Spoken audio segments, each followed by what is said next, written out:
Sir ಬನ್ನಿ ಬೇಗ.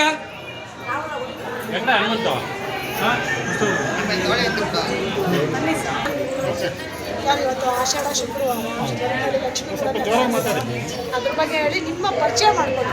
ನನ್ನ ಹೆಸರು ತಿಮ್ಮೇಗೌಡ ಅಂತ ಕಾರ್ಯಸಿದ್ಧಿ ವಿನಾಯಕ ದೇವಸ್ಥಾನದ ಕಾರ್ಯದರ್ಶಿಯಾಗಿ ಮಾಡ್ತಾ ಇದ್ದೀವಿ. ಇದು 1 ವರ್ಷ ಆಯಿತು ಗಣಪತಿ ದೇವಸ್ಥಾನ ಓಪನ್ ಆಗಿ. ಆಷಾಢ ಮಾಸದಲ್ಲಿ ಗುರುಗಳು ಹೇಳಿದ್ರು ಇವತ್ತು ಆಷಾಢ ಮಾಸದಲ್ಲಿ ತರಿಸು 3ನೇ ವಾರ ತರಿಸಿದ್ರೆ ಭಾರಿ ಒಳ್ಳೆಯದು. ಅದರಿಂದ ಅದನ್ನು ಇವತ್ತು ಪ್ರಾರಂಭ ಮಾಡಿದ್ದೀವಿ.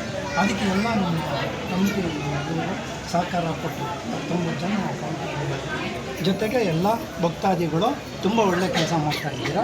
ಇದೇ ರೀತಿ ಮುಂದುವರಿಸಿ. ಹಾಗಾಗಿ ನಮ್ಮ ಕೃಷ್ಣೇಗೌಡರು ನಮ್ಮ ಸಂಘದ ಅಧ್ಯಕ್ಷರು, ಮತ್ತು ಈ ದೇವಸ್ಥಾನದ ಅಧ್ಯಕ್ಷರು ಬಂದು ಓಂ ಪ್ರಕಾಶ್, ಮತ್ತು ಸೆಕ್ರೆಟ್ರಿ ಬಂದು ಪಳಿನಿವೇಲ್ ಅಂತ. ಅವರು ಎಲ್ಲರೂ ಈ ಸಹಕಾರ ಕೊಟ್ಟು ತುಂಬ ಅಚ್ಚುಕಟ್ಟಾಗಿ ಮಾಡಿದ್ದೀರಿ. ಇವತ್ತು ಈ ಮಾಧ್ಯಮದವ್ರು ಬಂದಿರೋದು ಇದೇ ಫಸ್ಟು. ನಮಗೆ ತುಂಬ ಖುಷಿ ಆಗ್ತದೆ. ನಾವು ಯಾರಿಗೂ ಹೇಳಿರಲಿಲ್ಲ. ಆ ದೇವರೇ ಇಲ್ಲಿಗೆ ಕರೆಸಿ ಈ ಒಳ್ಳೆ ಕೆಲಸಕ್ಕೆ ತಮಗೆ ಸಹಕಾರ ಕೊಟ್ಟಿದ್ದಾರೆ. ಅದರಿಂದ ತಮಗೂ ಧನ್ಯವಾದಗಳು. ಮತ್ತು ನಮ್ಮ ಲೇವಟ್ಟಿನ ಸಾರ್ವಜನಿಕರು ತುಂಬ ಸಹಕಾರ ಕೊಟ್ಟಿದ್ದಾರೆ. ಅವ್ರಿಗೂ ಧನ್ಯವಾದ ಹೇಳ್ತಾ ಇದ್ದೀನಿ. ಇಲ್ಲ, ಅದಕ್ಕೆಲ್ಲ ಇಲ್ಲಿ ನಮ್ಮಲ್ಲೇ ಒಂದು ಸಹಕಾರ ಸಂಘ ಇದೆಯಲ್ಲ, ಅದರಲ್ಲಿ ನಮ್ಮಲ್ಲಿ ಆ ಮೆಂಬರ್ಗಳಿದ್ದಾರೆ. ಅವರೆಲ್ಲ ಒಂದೊಂದು ವ್ಯವಸ್ಥೆ ಮಾಡಿದ್ದೀವಿ. ಊಟದ್ದು ದೇವಸ್ಥಾನ ಇದನ್ನು ಮೇಂಟೈನ್ ಮಾಡೋದಕ್ಕೆ, ಆಮೇಲೆ ಊಟ ಬಡಿಸೋದಕ್ಕೆ BBMP ಅವರು ಎಲ್ಲ ನಮಗೆ ಸಹಕಾರ ಕೊಟ್ಟಿದ್ದಾರೆ. ಅದರಿಂದ ನಮಗೆ ಏನು ಮೇಂಟೆನೆನ್ಸ್ ಅಷ್ಟೇನು ಕಷ್ಟ ಆಗ್ತಾಯಿಲ್ಲ. ನಮ್ಮಲ್ಲಿ ಇಲ್ಲಿ ದೇವಸ್ಥಾನ ಒಂದು ಉದ್ಭವ ಮೂರ್ತಿ ಇತ್ತು. ಅದನ್ನೇ ಪುನರುದ್ಧಾರ ಮಾಡೋಣ ಅಂದ್ಬಿಟ್ಟು ಪ್ರಯತ್ನ ಮಾಡಿದ್ದು 1 ವರ್ಷದಲ್ಲಿ ನಾವು ಈ ಲೆವೆಲ್ಗೆ ದೇವಸ್ಥಾನ ಕಟ್ಟಿ ಎಲ್ಲಿವರೆಗೆ ಅಂದರೆ ಚುಂಚನಗಿರಿ ಸ್ವಾಮೀಜಿ ಇಲ್ಲಿಗೆ ಪಾದಸ್ಪರ್ಶ ಮಾಡಿದ್ದಾರೆ. ಕೊನೆಗೆ ಶೃಂಗೇರಿ ಸ್ವಾಮೀಜಿ ಬಂದು ಇಲ್ಲಿ ನಮಗೆ ಕುಂಭಾಭಿಷೇಕ ಮಾಡಿಕೊಟ್ರು. ಆ ಲೆವೆಲ್ಗೆ ದೇವಸ್ಥಾನದಲ್ಲಿ ಪವರ್ ಇದೆ. ಈ ದೇವಸ್ಥಾನಕ್ಕೆ ಬಂದವರು ಒಂದು ಸಲ ಬಂದು ಹೋದರೆ ಇದರ ಮಹಿಮೆ ಎಷ್ಟು ಎಫೆಕ್ಟ್ ಆಗಿದೆ ಅಂದರೆ ಅವರು ಪದೇ ಬಂದು ದರ್ಶನ ಮಾಡಿ ದೇವ್ರದ್ದು ದರ್ಶನ ಮಾಡಿದ್ರೆ ನಮ್ಗೆ ಒಳ್ಳೇದಾಯಿತು ಅಂತ ಹೇಳ್ಕೊ ಹೋಗ್ತಾ ಇದ್ದಾರೆ. ಅದೇ ರೀತಿ ಈಗ ಆಷಾಢ ಶುಕ್ರವಾರ ಆದ್ದರಿಂದ ನಾವು ಇದ್ರ ಜೊತೆಗೆ ಲಕ್ಷ್ಮೀನೂ ಕೃಪಾ ಕಟಾಕ್ಷ ಬೇಕು ಅಂತ ಹೇಳಿ ನಾವು ಪ್ರಯತ್ನ ಮಾಡಿದ್ವಿ. ಅದು ನಿರ್ವಿಘ್ನವಾಗಿ ನಡೀತಾ ಇದೆ.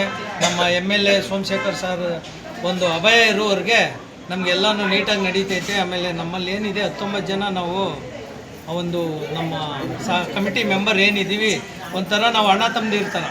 ಯಾವುದೇ ಬರಲಿ ಏನೇ ವಿಘ್ನ ಆಗ್ದಂಗೆ ನಡೆಸ್ತಾ ಇದ್ದೀವಿ. ಅದು ನಮ್ಮಲ್ಲಿ ಒಗ್ಗಟ್ಟಿರುವವರೆಗೂ ಚೆನ್ನಾಗಿ ನಡೆಯುತ್ತೆ. ಯಾವ ರೀತಿ ತೊಂದರೆ ಇರಲ್ಲ ಅಂತ ಈ ಮುಖಾಂತರ ನಿಮ್ಗೆ ಹೇಳಕ್ಕೆ ಬಯಸ್ತೀನಿ. ಈ ಕಾರ್ಯಸಿದ್ಧಿ ವಿನಾಯಕ ದೇವಸ್ಥಾನ ಶುರುವಾಗಿ 1 ವರ್ಷ ಆಯಿತು, 1.5 ವರ್ಷ ಆಯಿತು. ಸ್ಟಾರ್ಟಿಂಗ್ ಶುರು ಮಾಡಿದಾಗ ನಮಗೆ ಉದ್ಭವ ಮೂರ್ತಿ. ಆದರೆ ಎಲ್ಲ ನಮಗೆ ಭಕ್ತಾದಿಗಳು ಅವ್ರವ್ರದ್ದೇ ಇದರಲ್ಲಿ ಬಂದು ನಮಗೆ ಎಲ್ಲ ಕೆಲಸಗಳನ್ನ ಮಾಡಿಕೊಟ್ಟು ನಮಗೆ ಒಂದು ಆಶ್ಚರ್ಯ. ಪ್ಲಸ್ ಇಲ್ಲಿ ಬರೋ ಭಕ್ತಾದಿಗಳಿಗೆಲ್ಲ ಆಶ್ಚರ್ಯ. 1 ವರ್ಷದಲ್ಲಿ ಈ ಥರ ಒಂದು ಕಾರ್ಯಸಿದ್ಧಿ ವಿನಾಯಕ ದೇವಸ್ಥಾನನ ನಾವು ಕಟ್ಟಿಸ್ಬೋದು ಅನ್ನೋದಕ್ಕೆ ಒಂದು ಸಾಕ್ಷಿ. ಇದ್ರ ಮಹಿಮೆ ಅಷ್ಟೊಂದು ಚೆನ್ನಾಗಿದೆ. ಬಂದವರೆಲ್ಲರೂ ಬಂದು ಹೇಳ್ತಾರೆ, ಏನೇ ಅವರು ಇಲ್ಲಿ ಬಂದು ಹರಕೆ ಕೊಡ್ತಾರೋ ಅದೆಲ್ಲ ಸರಿ ನಡೀತಾ ಇದೆ. ಇದು ಮೊದಲನೇ ಸರಿ ನಾವು ಈ ಲಕ್ಷ್ಮೀದೇವರನ್ನ ಕರೆಸ್ತಾ ಇರೋದು. ಈ ಥರ ಅಭೂತಪೂರ್ವ ನಮಗೆ ಈ ಒಂದು ಜನಸ್ಪಂದನೆ ಸಿಗ್ತಾ ಇದೆಯಲ್ಲ ಭಕ್ತಾದಿಗಳಿಂದ, ಅದು ನಮಗಿನ್ನ ಹುಮ್ಮಸ್ ತರಿಸ್ತಾ ಇದೆ. ಇನ್ನೂ ಪದೇ ವರ್ಷ ಇದೇ ಥರ ಪ್ರೋಗ್ರಾಮ್ ಮಾಡ್ಕೋಬೇಕು ಅಂತ ನಾವು ಇವಾಗಲೇ ಡಿಸೈಡ್ ಮಾಡಿದ್ದೀವಿ. ನಮ್ಮ 19 ಜನ ಕಮಿಟಿ ಮೆಂಬರ್ಸ್ ಏನಿದ್ದಾರೆ, ಪ್ಲಸ್ ನಮಗೆಲ್ಲ ಸಹಕಾರ ನೀಡ್ತಾ ಇದ್ದಾರೆ. ಭಕ್ತಾದಿಗಳು ಎಲ್ಲರಿಂದ ನಮಗೆ ಒಂದು ಅಭಯ ಸಿಗ್ತಾ ಇದೆ. ಖಂಡಿತ ಇದನ್ನು ನನಗೆ ಮುಂದುವರಿಸ್ಕೊಳ್ತಾ ಇದ್ವಿ. ಅದೇ ಥರ ಈ ಕಾರ್ಯಸಿದ್ಧಿ ವಿನಾಯಕ ಇಡೀ ಪ್ರಪಂಚದಲ್ಲಿ ಪ್ರಸಿದ್ಧಿ ಇರಬೇಕು. ಸಾರ್ವಜನಿಕರಿಗೆ ಒಳ್ಳೆಯದಾಗಲಿ ಅಂತ ಖಂಡಿತ ಸರ್. ಎಷ್ಟು ದಿನ ಕೂರಿಸಿರ್ತೀರಾ? ಇಲ್ಲಿ ನಾವು ನೆನ್ನೆ ಕರ್ಕೊಂಡ್ಬಂದು ಗುರುವಾರ 3 ದಿವಸ ಕೊಡಬೇಕು ಅಂತ ಕೂರಿಸ್ಬೇಕು ಅಂತಿದ್ದೀವಿ. ಮೊದಲನೇ ವರ್ಷ ಇಷ್ಟು ಸಕ್ಸಸ್ ಆಗಿದೆ ಅಂದರೆ ಬರೋ ವರ್ಷ ಇನ್ನೂ ಚೆನ್ನಾಗಿ ಪ್ಲಾನ್ ಮಾಡಿ 7 ದಿವಸ ಇಲ್ಲ ಅದೇ ಥರ ಮುಂದುವರ್ಸ್ಕೊಂಡು ಹೋಗಬೇಕು ಅಂತ ನಾವು ಯೋಚನೆ ಮಾಡ್ತೀವಿ. ಹೋಮ ಬೆಳಗ್ಗೆಯಿಂದ ನಾವು ದುರ್ಗಾ ಹೋಮ ನಡೆಸಾಗಿದೆ. ಅದ್ರ ಜೊತೆಗೆ ಬೇರೆ ಭಕ್ತಾದಿಗಳು ಅವರವರು ಯಾವುದು ಗಣಪತಿ ಹೋಮ ಎಲ್ಲ ನವಗ್ರಹ ಹೋಮ ಎಲ್ಲಗಳನ್ನೂ ನಡೆಸಿದ್ದೀವಿ. ಅದೇ ಥರ ಸಾಯಂಕಾಲ ನಮ್ಮದು ಒಂದು ಭಕ್ತಾದಿಗಳಿಗೆ ಒಂದು ಕಮಿಟಿ ಇದೆ, ಅದು ಭಜನೆ ಕಮಿಟಿ. ಅವರು ಪ್ರತಿ ವಾರನೂ 3 ದಿವಸ ವಾರದಲ್ಲಿ ಬಂದು ಭಜನೆ ಮಾಡ್ತಾರೆ. ಅವ್ರ ಕಡೆಯಿಂದ ಭಜನೆ ಇದೆ. ಅದ್ರ ಜೊತೆಗೆ ನಮ್ಮದು ಫೇಮಸ್ ಏನಂದರೆ ನಾದಸ್ವರ. ಅದ್ರ ಜೊತೆಗೆ ಇಂಪಾರ್ಟೆಂಟ್ ಅನ್ನೋದೇ ನಮ್ಮದು ಉತ್ಸವ ಮೂರ್ತಿ ಇದೆ ಗಣೇಶಂದು. ಪ್ಲಸ್ ಇವತ್ತೇನು ಗುರುವಾರ ಲಕ್ಷ್ಮೀನ ಕರೆಸಿದ್ದೀವಿ, ಅದು ಒಂದು ಪ್ರಾಕಾರ ಉತ್ಸವ ಮಾಡಬೇಕು ಅಂತ ಹೇಳಿ ಅದು ರೆಡಿಯಾಗಿದೆ.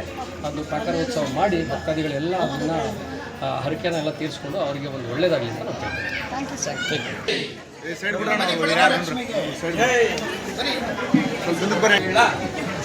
ಬೋಲೋ ಕಾರ್ಯಸಿದ್ಧಿ ವಿನಾಯಕನಿಗೆ, ಬೋಲೋ ಗರವನ ಲಕ್ಷ್ಮೀ ದೇವಿಗೆ. ಮುಂದೆ ಹೋಗಲ್ಲ ನಾನು.